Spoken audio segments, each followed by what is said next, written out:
UP मांगे उत्तर की शुरुआत करते हैं। आज इस खास कार्यक्रम में बात होगी हिंदू एकता की। एक बार फिर सियासत इस पर गर्मा गई है। दरअसल सीएम योगी पीएम मोदी के बाद अब संघ प्रमुख मोहन भागवत ने भी ये कह दिया है कि हिंदू जहां भी है वहां एक रहना जरूरी है। यानी कि देश की सियासत में बटेंगे तो कटेंगे के नारे के इर्द गिर्द अभी फिलहाल सियासत घूम रही है।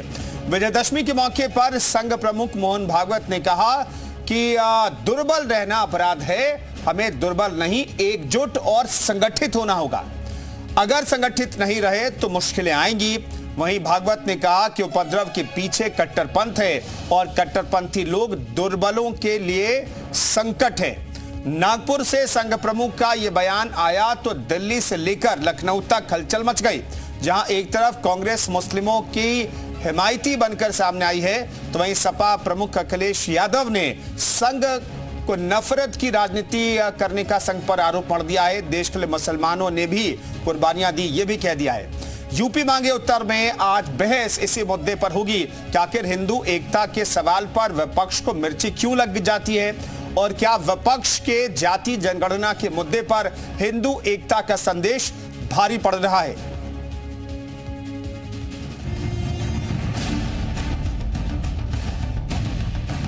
दुर्बल रहना अपराध है।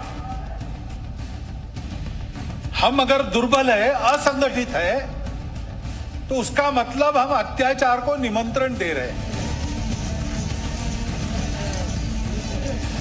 बांग्लादेश में क्या हुआ?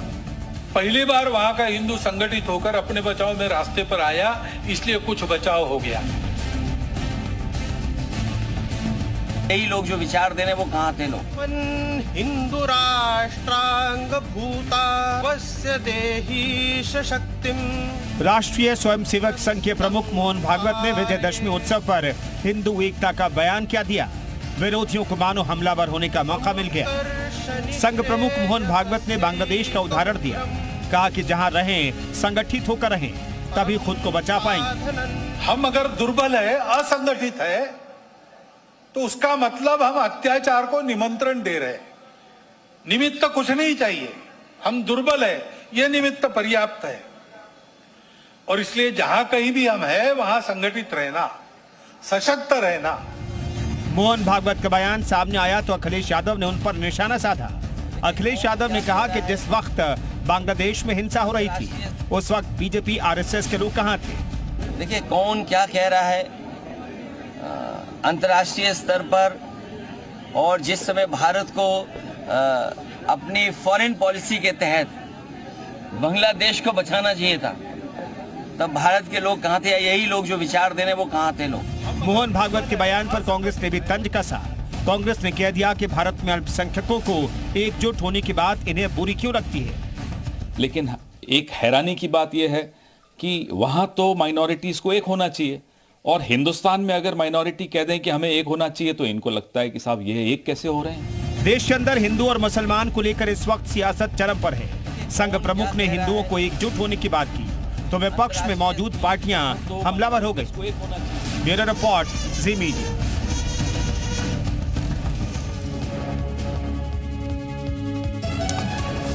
तो संघ प्रमुख ने जो बात कही उसके बाद तमाम जो विपक्ष है वो गोलबंद हो गया और उनके बयान पर लगातार वार के तीर छोड़े जा रहे हैं, पलटवार किया जा रहा है। इस पर बातचीत करने के लिए अब असरार जी हमारे साथ, असरार अहमद नेता बीजेपी के मौजूद हैं, कांग्रेस से कुंवर निशाद जी हमारे साथ मौजूद हैं, तारिक अहमद लारी समाजवादी पार्टी नेता हमारे साथ मौजूद हैं, डॉक्टर राजकमल गुप्ता नेता वीएचपी के हमारे साथ मौजूद हैं। पहला सवाल मैं लेना चाहूंगा असरार साहब, संघ प्रमुख ने बयान दिया, आखिर विपक्ष को आप लोगों को क्यों लगता है विपक्ष इतना हमलावर क्यों हो गया? देखिए विपक्ष के पास कोई काम नहीं है और सपा बहादुर अखिलेश यादव जी अपने परिवारवाद से बाहर नहीं आ पा रहे हैं।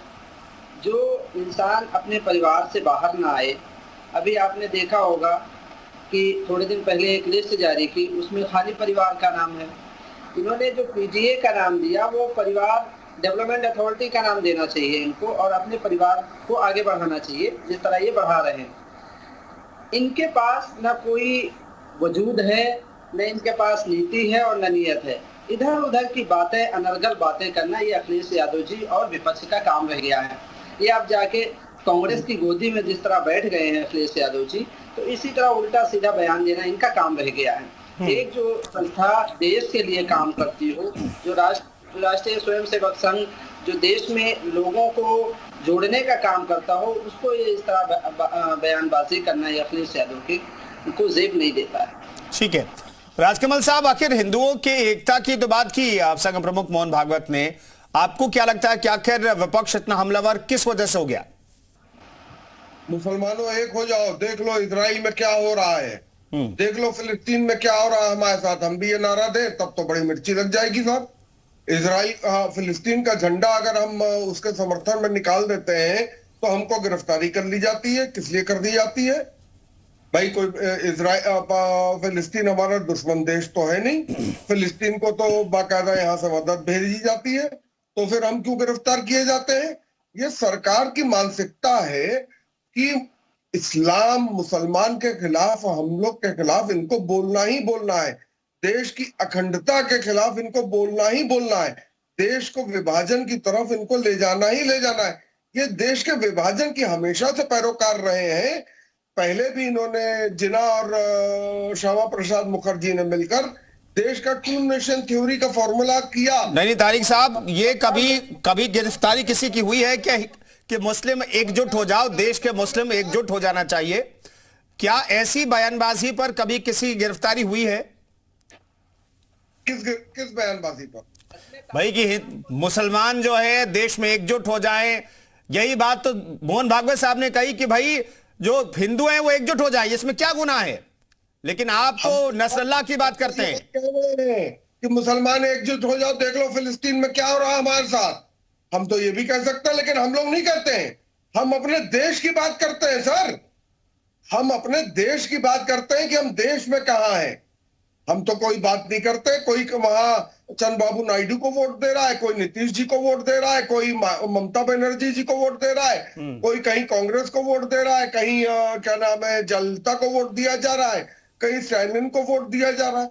हम लोग तो नहीं कह रहे हैं कि मुसलमानों एकजुट हो जाओ, नहीं तो फिलिस्तीन में हिंदुओं में तो सब देश में जितने राजनीतिक दल हैं लारी साहब, देश में जितने राजनीतिक दल हैं, अगर वो दल हैं और चुनावी राजनीति में हैं तो बिना हिंदू के तो हो भी नहीं सकते। आप ये भी समझिए ना, हिंदू भी तो अलग अलग जगहों पर वोट देता, सिर्फ वोट को बंटना और एकजुट होना नहीं कहते। लारी साहब समझिए। राजकमल जी हमारे साथ जुड़े। लारी साहब मैं लौटता हूं आपके पास। लारी साहब, दरअसल ये आप समाजवादी पार्टी के नेता आरोप लगा रहे हैं कि भाई जब ये लोग हिजबुल्लाह की बात करते हैं, नसरल्लाह की बात करते हैं, ईरान की बात करते हैं, फिलिस्तीन की बात करते हैं तो सरकार नाराज हो जाती है, कुछ लोगों को गिरफ्तार कर लिया जाता है। आखिर ऐसा क्यों होता है राजकमल साहब? अब देखिए मैं बोलूंगा, ये इनसे कहिएगा, ये मेरी बात को ध्यान से सुनिए। कहिए आप कहिए। इस देश के इन्होंने क्या एक बात की, ये विभाजन की ओर ले जा रहे हैं। अरे विभाजन 1947 में किसने कराया, किसने मांग करी? एक बात। दूसरी बात, जब विभाजन हुआ तो उसके बाद जब इस देश में रहते हैं और इस देश का खाते हैं, इस देश में करते हैं, और बात फिलिस्तीन की करते हैं, बात नसरुल्लाह की करते हैं, बात हिजबुल्लाह की करते हैं।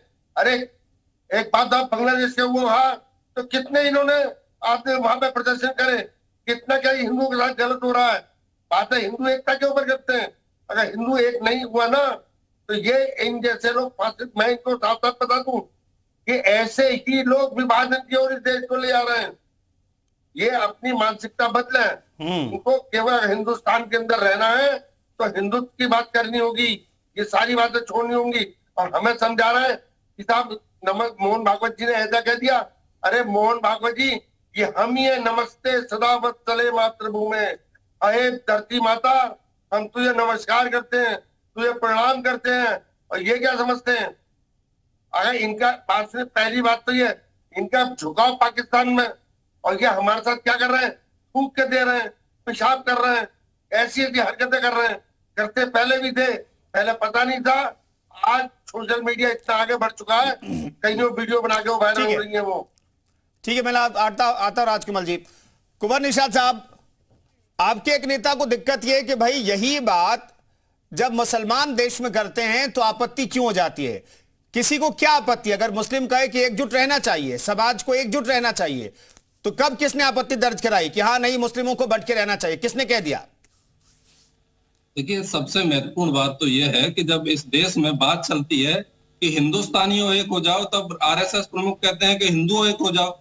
जब राहुल गांधी जी ने पूरे देश में भारत जोड़ो यात्रा के माध्यम से कहा कि पूरे हिंदुस्तानियों जोड़ो, पूरे हिंदुस्तानियों एक हो जाओ, तब आरएसएस के लोग कहते हैं कि हिंदुओं एक हो जाओ। भाई क्या जरूरत है? हम तो ये कहते हैं इस देश में बहुत सारी समस्याएं हैं, उन सब पे एक हो जाना चाहिए। इस देश में महंगाई है, बेरोजगारी है, भ्रष्टाचार है, उसके खिलाफ एक हो जाना चाहिए।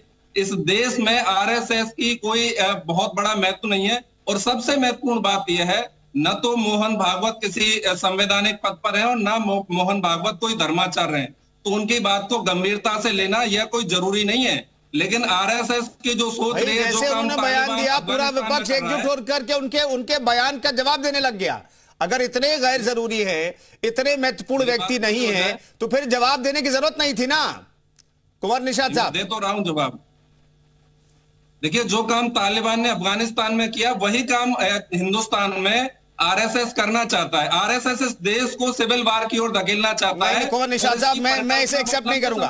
आप तालिबान से आरएसएस की तुलना नहीं कर सकते। तालिबान ने जो किया पूरी दुनिया ने देखा है।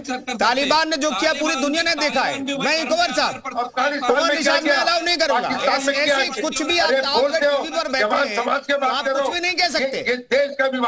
कुंवर निशात, अगर आपको हमने टीवी पर बुलाया तो कुछ भी नहीं कह सकते। आप तालिबान की तुलना से नहीं कर सकते। आप जुबान संभाल के बात करिए जी। कहीं आप भी कंट्रोल में बात कीजिएगा, मत करिए। कुंवर से निशात, अगर आपको टीवी पर बोलने का मौका मुकदमा लेना चाहिए, इनको तुरंत गिरफ्तार करना चाहिए। ये लोग देशद्रोही हैं। कुंवर निशात, कुछ कहना है इसके अर्थ कहिए जल्दी से।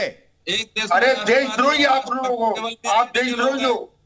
एकमात्र राष्ट्रभक्त तो आपके जो पहलवान है वो है कुलदीप सेंगर है। अरे पहलवान की बात नहीं हो रही, बात हो रही देश के अंदर तुम लोग क्या करना चाहते हो। ठीक है, मैं बताता हूं। कुंवर साहब कुछ नहीं कहना चाह रहे हैं। असरार अहमद साहब कुछ कहना चाह रहे हैं। असरार साहब बताइए, नेताओं ने कहिए।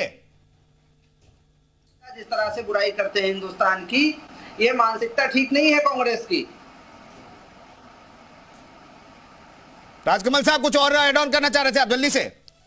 देखिए, मैंने अभी आपसे कहा कि ये जो राजनीतिक दल है, ये इस देश के अंदर हिंदुओं के अंदर विभाजन करना चाहते हैं और विभाजन करके डिवाइड एंड रूल वाली पॉलिसी पे चल रहे हैं, जो राष्ट्रीय संघ होने नहीं देगा। ये निश्चित समझ लो, हम इस देश को जातिगत नहीं विभाजित होने देंगे। हमने इस देश के लिए अपना सब कुछ न्यौछावर करते हैं। ठीक है राजकमल साहब, मैं तो लारी साहब, दरअसल ये हिंदुओं के एकजुट होने की बात तब से हो रही है। दरअसल जब से आप लोगों ने कहा कि भाई जातिगत जनगणना होनी चाहिए, समाज को बांटने की कोशिश में विपक्ष जुटा है, इसलिए सत्ता पक्ष और खासतौर पर वो लोग जो अपने आप को राष्ट्रवादी कहते हैं और है, मुझे नहीं पता, लेकिन जो लोग कहते हैं वो कहते हैं भाई आप जाति में बंट जाएंगे तो आप टूट जाएंगे। आप लोगों ने जब से शुरू किया कि भाई जातिगत जनगणना होनी चाहिए, देश के लोगों को एक दूसरे के सामने खड़ा करने की जो कोशिश आप लोगों की है, जो मंशा है, उसे काउंटर करने के लिए यह थ्योरी आई। अब कहिए लारी साहब। पहली बात है, आपने मुझे मिसकोट किया कि मैंने हिजबुल्लाह का नाम लिया था। मैंने हिजबुल्लाह का नाम नहीं लिया था। ठीक है, मैंने फिलिस्तीन का नाम लिया था, जिसकी मदद सरकार भी कर रही है। दूसरी बात, आपने अभी यहाँ पे विभाजन की भी बात कही। नहीं, लेकिन इजराइल ने मुश्किल टाइम पे हमारी मदद की, उसे भी आप मत भूलिएगा। इजराइल का भी जिक्र कीजिए। मुश्किल टाइम में जब इजराइल हमारी मदद करता है तो उसे भी याद रखिएगा लारी साहब। अब कहिए। आप ये भी ना भूलिएगा कि यासिर अराफात के साथ और इंडिया गवर्नमेंट के साथ क्या ताल्लुकात है, ये भी नहीं भूलना चाहिए। नहीं, ताल्लुकात में कोई दिक्कत नहीं है। नहीं, ताल्लुकात में कोई दिक्कत नहीं। और ईरान ने कितनी हिंदुस्तान की मदद की है, ये भी नहीं भूलना चाहिए। हाँ, ठीक है। तो अब आप मेरी दूसरी बात सुन लीजिए। ये जो बात कह रहे थे विभाजन की, तो विभाजन के लिए जो पास हुआ था वो बंगाल असेंबली से पास हुआ था, जो जिन्ना की सरकार के मुख्यमंत्री थे और हिंदू महासभा के राष्ट्रीय अध्यक्ष थे श्यामा प्रसाद मुखर्जी। इन लोगों ने पास किया था कि धर्म के आधार पर देश का बंटवारा होना चाहिए। आपने बंटवारा कर नहीं, दिया। जिन्ना ने मांग करी थी जब कांग्रेस अधिवेशन हुआ था लाहौर के अंदर, तो जिन्ना ने मांग करी थी कि हम दो अलग धार्मिक के लोग हैं। नहीं लारी साहब, इतिहास में चले जाएंगे तो भाई आधे घंटे की डिबेट बहुत कम वक्त रह जाएगा। लारी साहब, मौजूदा वक्त में मुझे सिर्फ इतना बताइए ना, लारी साहब मुझे इतना बताइए, समाजवादी पार्टी को क्या यह दिक्कत है कि हिंदू अगर एकजुट हो जाएं, बटे नहीं, तो क्या समाजवादी पार्टी को दिक्कत है इस लाइन में? हम देखिए, जातिगत जनगणना की बात आपने कही थी, हम जातिगत जनगणना इसलिए कहते हैं, इसलिए चाहते हैं क्योंकि जो आबादी है उसके अनुपात में हम लोग को नौकरी नहीं मिल रही है। 50% में कैसे 5% वाले 6% वाले लोग बैठे हैं, ये क्लियर होना बहुत जरूरी है। क्यों 5% वाले 6% वाले 50% सीटें लेकर नौकरी पे बैठे हैं, मुझे ये बताइए। सबसे पहली बात ये है, 6% वाले 50% सीटें लेकर बैठे हैं, कैसे बैठ सकते हैं कोई, जब ये आरक्षण 50% से ऊपर नहीं है। तो बाकी पे नॉर्मल पे जनरल कैटेगरी को जनरल कैटेगराइज 50% एकदम रिजर्व क्यों कर रखा है? नहीं तो लारी साहब आप कहना चाहते हैं भाई जनरल को उनके कोटे से ज्यादा मिल रहा है, जनरल को नौकरी नहीं मिलनी चाहिए, जनरल कैटेगरी से जो लोग आते हैं उन्हें हक नहीं दिया जाना चाहिए। आप कह रहे हैं कि भाई वो अगर 20% है उन्हें 50% नहीं मिलना चाहिए या उन्हें मिलना नहीं चाहिए?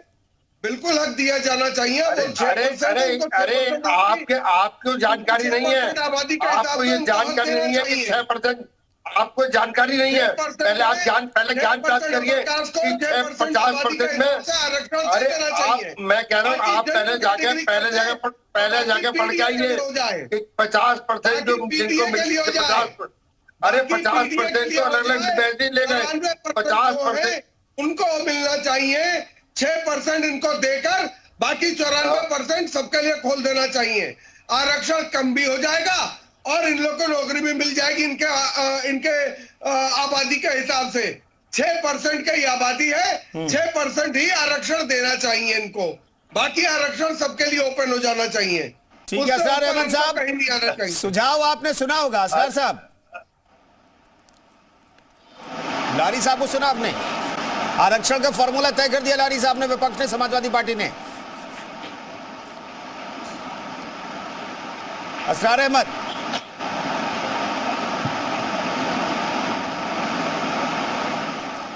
चले कुंवर निशात साहब, क्या आप भी इसी तरीके से आरक्षण का फॉर्मूला चाहते हैं जो लारी साहब समझा रहे हैं? देखिए, उन्होंने जो कहा है उनकी अपनी सोच है। हमारी ये मान्यता है कि कांग्रेस पार्टी चाहती है कि सामाजिक न्याय और सामाजिक आधार पर जिसका अनुपात है उसको उतनी भागीदारी मिलनी चाहिए।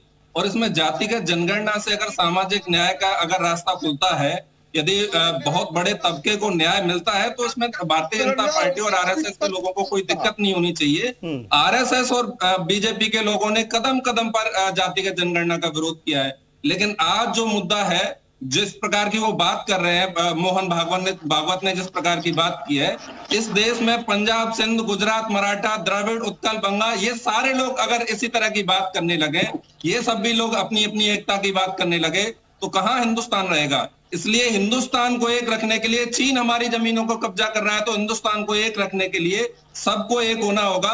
और जब कांग्रेस पार्टी कहती है कि हिंदुस्तानियों एक हो जाओ, तो उसमें सारे के सारी जातियां, मजहब, धर्म, संप्रदाय। कुंवर निशात साहब, आपको क्यों लगता है? इसीलिए हम कुंवर साहब आपको ये नहीं क्यों लगता है? कुंवर साहब, हम ऐसा कभी प्रयास, कुंवर साहब आप लोगों को ऐसा क्यों लगता है कि हिंदू अगर संगठित हो गए तो दूसरों के खिलाफ हो जाएंगे? आप लोगों के ये परसेप्शन, ये मानसिकता आखिर क्यों है? हिंदु अगर संगठित हो गए, हिंदू अगर एक हो गए, तो फिर बाकी धर्मों को किसी को कोई दिक्कत नहीं होने वाली है। वसुधैव कुटुंबकम की परंपरा रही है हिंदुत्व की। ये ऐसा आपको तो किसी को हिंदुओं के एकजुट होने के बाद किसी को दिक्कत नहीं होती है। कुंवर साहब, तो आप लोगों को आखिर क्यों लगता है कि हिंदू एकजुट हो गया तो बाकी लोगों से अलग हो जाएगा और बाकी लोगों को अलग कर देगा? आखिर ये मानसिकता क्यों है? जल्दी से कुंवर साहब। देखिए, ये आरोप थोपना आप बंद करिए। ये ऐसा आपको लगता है, हमको ये लगता है कि सबको एक हो जाना चाहिए और सबको तिरंगे झंडे के नीचे आना चाहिए, सबको इस देश के जनगण मन के लिए आना चाहिए, राष्ट्र के लिए आना चाहिए, भारत के लिए आना चाहिए। असरार अहमद साहब, एक शक्तिशाली, असरार साहब की आवाज आ रही है। असरार साहब, आवाज मिल रही है आपको? राष्ट्रीय कल्पना करने वाले लोग हैं, उनको भी समझना चाहिए। असरार साहब, क्या इस देश का हर एक नागरिक तिरंगे के लिए खड़ा नहीं है? संविधान उनके चाहे वो लिए हिंदू हो, आएगा। मुस्लिम हो, कोई भी हो, किसी भी संप्रदाय से आता हो, किसी भी इलाके से आता हो, क्या हर एक व्यक्ति जो इस देश का नागरिक है वो तिरंगे के लिए जान निछावर करने के लिए तैयार नहीं है? सिर्फ कांग्रेस वाले और समाजवादी पार्टी को छोड़कर जिस तरह ये हिजबुल्लाह का साथ देते हैं, नसरुल्लाह का साथ देते हैं और इधर उधर वालों को साथ देते हैं, आतंकवाद का साथी है ये। और इस तरह से गलत बयानबाजी करना, इस देश का जो हिंदू हो या मुसलमान हो वो तिरंगे के नीचे खड़ा है। इस देश का मुसलमान जो है वो विकसित हो रहा है। इस देश का जो नागरिक है आज वो फल फूल रहा है। और इस तरह अनर्गल बातें करना, समाजवादी पार्टी के लोग जो हैं वो यहाँ के देश को जो है आरएसएस और बीजेपी से डराकर वोट लेना चाहते हैं। ये इनकी वोट बैंक की राजनीति है। और इस देश का जो नागरिक है वो राहुल गांधी को कभी भी जो है अपने मानसिकता से ऊपर नहीं लिया है। ये देश जो है वो हमेशा किस तरह से राहुल गांधी जी बात करते हैं, किस तरह से सपा अखिलेश यादव जी बात करते हैं, कभी इनको वजनपन में ही नहीं लिया आज तक यहाँ की जनता ने। और इसीलिए जो है ये लगातार हार रहे हैं और ये हारते भी रहेंगे। ठीक है डॉक्टर राजकमल गुप्ता, आखिरकार हिंदुओं के एकजुट होने से विपक्ष इतना परेशान क्यों है? बीजेपी कांग्रेस के नेताओं की तरफ से फौरन से बयान आ गए, आखिर ऐसा क्यों है? इन सबको ये लग रहा है अगर हिंदू समाज एकत्रित हो गया, जाति व्यवस्था खत्म हो गई, तो वही मैं कहता हूँ देखिए ये हिंदू है, ये हिंदू है, ये इन्होंने जाति में बांट के ये चाहते हैं कि किसी भी तरीके से सनातन धर्म को विकृत रूप में कर दिया जाए। लेकिन राष्ट्रीय स्वयंसेवक संघ, विश्व हिंदू परिषद किसी भी हाल में हिंदू समाज को बंटने नहीं देगा। जब तक जान में जान रहेगी ऐसा नहीं हो सकता। और आज देखिए 1925 में संघ की स्थापना हुई थी। आज संघ जो कह रहे हैं ना, संघ की शाखा में जाकर देखिए हमारे यहाँ कोई जाति बिरादरी नहीं होती है। राजकमल जी, आप अंशुल जी, कंसुल जी ये होते हैं। अरे हम तो सबसे ज्यादा समाज को जोड़ने वाले लोग हैं। वसुधैव कुटुंबकम, पूरी दुनिया के हमारी है, सब हमारे भाई है, ये हम ही कहना जानते हैं। सारे धर्म हमारे हैं, सर्व धर्म संभाव ये हम ही करना जानते हैं। पूरी दुनिया को हमने सर्वे भवन्तु सुखिनः, सर्वे भवानु पश्यन्ति, ये सर्वे भवन्तु सुखिनः ये केवल हिंदू समाज ही बोलता है। सारा समाज सुखी हो। अरे हमारी तो थ्योरी ही सब समाज है। हम तो पक्षियों के लिए भी प्रार्थना करते हैं, हम जानवरों के लिए प्रार्थना करते हैं, स्वस्थ रहे, प्रसन्न है, पूरा समाज पूरा सब स्वस्थ प्रसन्न है। तो इनको क्या परेशानी हो रही है? हम तो नहीं कहते। ठीक है लारी साहब कुछ कहना चाह रहे हैं? लारी साहब जल्दी से। ठीक है, देखिए पहली बात तो ये है कि ये बिल्कुल सबको एकजुट रहना चाहिए, देशवासियों को तो एकजुट रहना चाहिए। लेकिन हमारा झगड़ा किससे है? यहाँ तो झगड़ा आपस में करने में लगे हुए हैं, झगड़ा लड़ाने में लगे हुए हैं। और ये कह देना कि हम लोग आतंकवादियों का समर्थन करते हैं, तो हमने किसी आतंकवादी को संसद में नहीं बैठने दिया था। आपने एक आतंकवादी साध्वी प्रज्ञा ठाकुर को सांसद बना के अपने साथ बैठाया है। अरे नसरुल्लाह क्या था? बैठाया है। अरे नसरुल्लाह क्या है? चुपचाप पूरे सुन रहे देश के अंदर हत्या कर रखी है। नसरुल्लाह क्या है? ये सभा वाले बहुत माहिर हैं। लेकर बैठे हो क्या मुंह में? पूरे नसरुल्लाह की बीमारी हो गई है क्या? प्रदर्शन करके बीमारी क्या लग रहा है? मंदिरों के लिए करे। बांग्लादेश के अंदर मंदिर जला चुके हैं। जो नहीं किया देखिए भाषा की मर्यादा सभी को मेंटेन करना चाहिए। एक दूसरे से इस तरीके से बातें सही नहीं है। लारी साहब क्यों नहीं कहते कि बांग्लादेश लारी साहब कुछ नहीं। लारी साहब राजकमल जी सम्मानित व्यक्ति हैं, आप सम्मानित व्यक्ति हैं, सही शब्दों का इस्तेमाल कीजिए। चलिए बहुत बहुत धन्यवाद तमाम मेहमानों का चर्चा में शरीक होने के लिए। तो संघ प्रमुख मोहन भागवत ने कहा कि हिंदुओं को एकजुट हो जाना चाहिए। तो इसके बाद विपक्ष को आखिर पता नहीं क्यों मिर्ची लग गई है। बहुत बहुत शुक्रिया इस कार्यक्रम